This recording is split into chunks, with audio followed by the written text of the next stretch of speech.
On m'a demandé de vous adresser des paroles d'espérance, puisque c'est le thème de la journée, et rassurez-vous, vous les retrouverez à la fin de ces quelques mots. En dehors de l'éternité, qui est pour moi l'unique espérance de l'homme, on sait, tout au moins ceux qui me font l'honneur de lire mes romans, on sait que l'espoir n'est pas tellement mon point fort. Je crois plutôt aux lueurs qui passent entre initiés de génération en génération.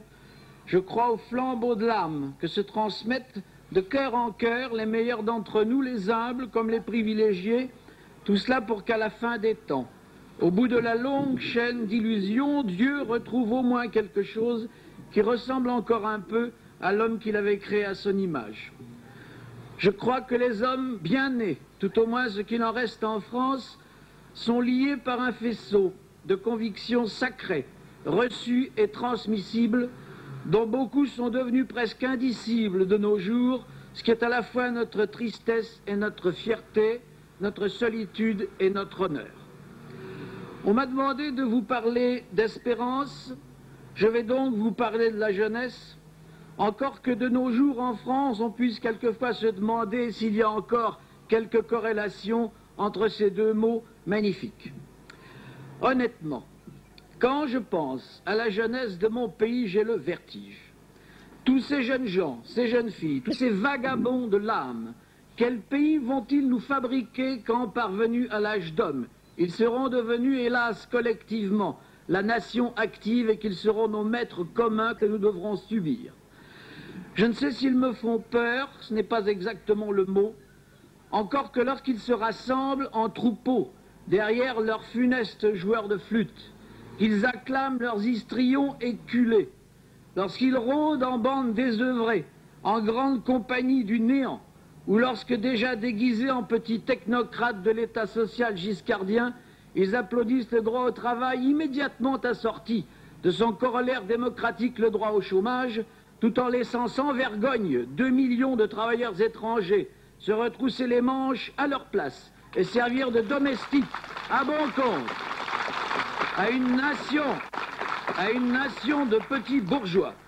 Lorsque je les vois prisonniers de tous les slogans, esclaves de toutes les modes les plus avilissantes, souvent irresponsables et stupidement fiers de l'être, braillant l'égalité où se réfugient pêle-mêle la peur de l'avenir, la faiblesse et une mortelle médiocrité consentie et remboursée par les prestations sociales, lorsque je vois tout cela, l'approche de leur foule me fait frémir. Je sais, il y a eu un entracte inespéré. Les 40 000 jeunes gens acclamant le pape Jean-Paul II qui leur assénait des vérités devenues chez nous inconcevables. Mais ils n'étaient que 40 000. L'épiscopat y avait jalousement veillé, 10 fois moins que pour écouter Maxime Le Forestier à la fête de l'humanité. Je sais, ils ont chanté Ave Maria, ce qui est proprement miraculeux et convenait exactement à cet instant de grâce divine. Mais pour parler de façon plus charnelle, s'agissant de la France d'aujourd'hui, le bon vieux cantique ne suffira pas. Il faudra lui trouver du renfort. Il faudra trouver d'autres chants guerriers. Hélas, ce n'était qu'un entracte pastoral avec le berger blanc et les jolies brebis, tandis que veillaient de loin les chiens de garde de l'épiscopat rouge, prêts à mordre et à rassembler le troupeau dévoyé un instant sur la bonne voie. Car rien n'a changé.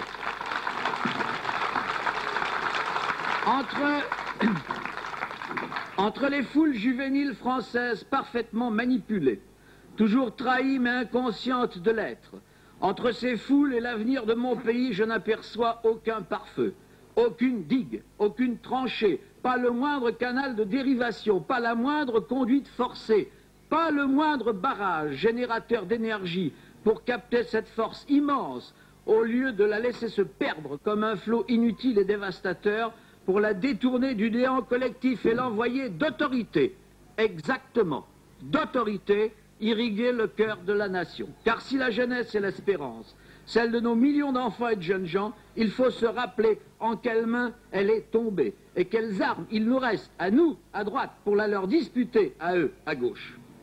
À eux l'enseignement. Vous le savez, toute cette machine formidable qu'est l'éducation nationale, à laquelle même la langue française la plus belle du monde n'a pas résisté. Ça commence dès la maternelle, ça va pourrir jusque dans les plus hautes chaires. Monsieur l'instituteur est mort, remplacé par de petits mercenaires machinaux. Au lycée, monsieur le professeur humaniste est mort, étouffé sous des torrents de haine. De grève en grève, les enseignants non grévistes, s'il en reste, sont fichés par leurs supérieurs. À l'arrivée de la gauche au pouvoir, mais en réalité elle nous gouverne déjà, ils seront jetés par-dessus bord comme un lest devenu inutile. Voilà donc la jeunesse française liée, poings, pieds et cervelle, 8 heures par jour et 250 jours par an, moins les jours de grève, évidemment, pendant lesquels les enseignants astiquent amoureusement les caravanes de camping de leurs prochaines vacances socialistes.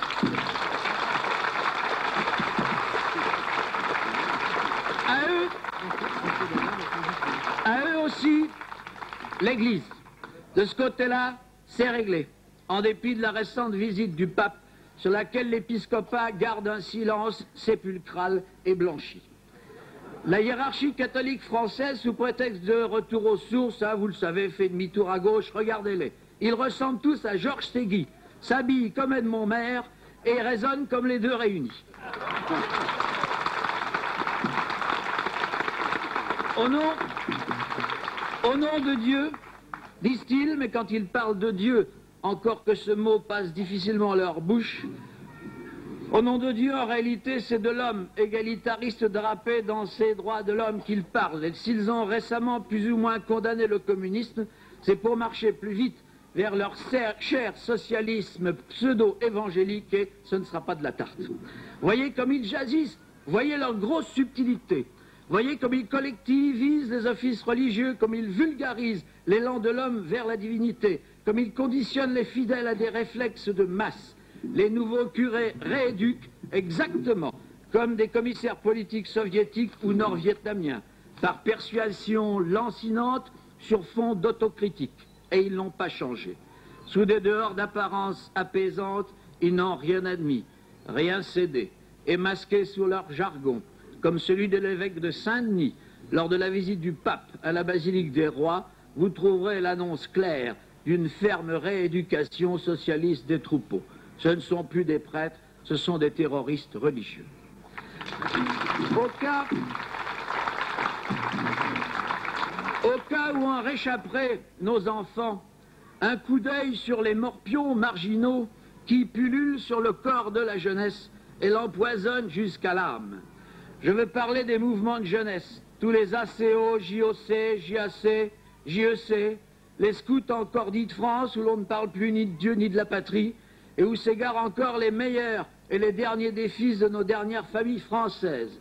Tous les prophètes, Bélan, de Thésée et d'ailleurs, innombrables sectateurs du petit mec, mondialistes et humanitaristes, toutes les maisons de la jeunesse et de la culture aux mains d'animateurs de gauche qui sont autant de commissaires politiques payés par l'État, et la dégoulinante presse spécialisée dans le jeune, je mets des guillemets, et presque tous les syndicats étudiants, tous les rassemblements à prétexte, le Folksong avec nous, et toutes les organisations de jeunes, des partis politiques de tous bords qui font le trottoir en période d'élection, parce qu'on a mis la jeunesse en carte à 18 ans, en carte d'électeur.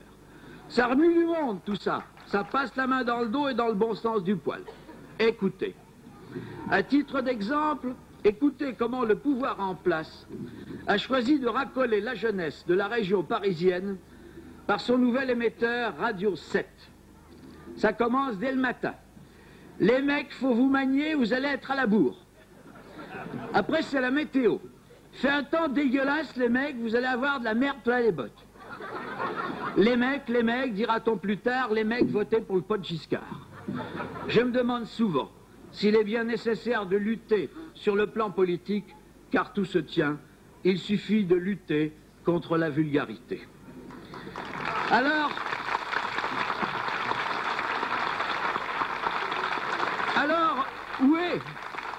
où est la digue?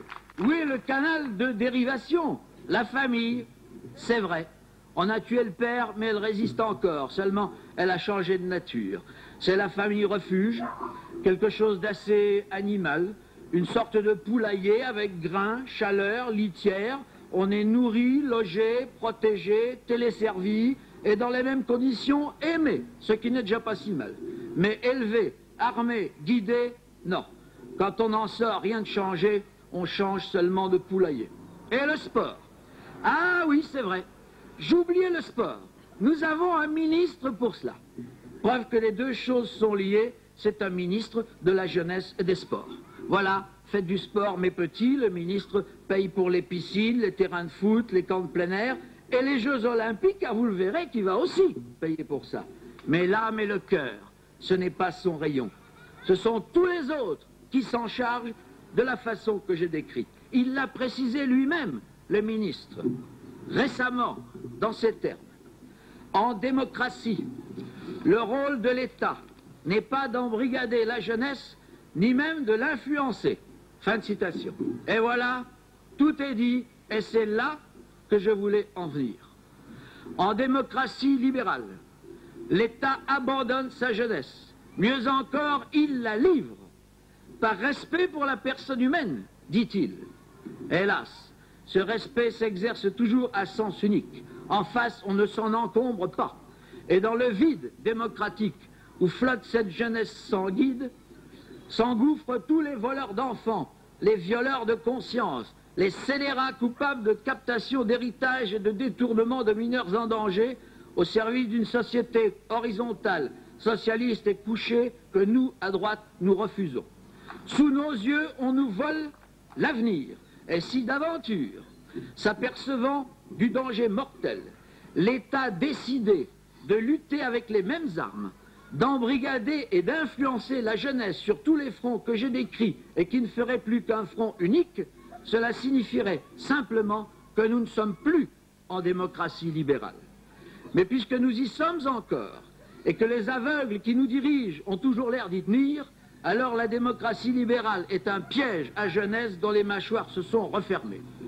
Et si vous voulez le fond de ma pensée, pour s'occuper sérieusement de la jeunesse et de tout le reste par-dessus le marché, dans la direction qui convienne à nos convictions les plus sacrées, je crains qu'il ne nous faille attendre la mort de la démocratie libérale. Puisque nous devions parler d'espérance, c'est cette espérance-là que je vous souhaite.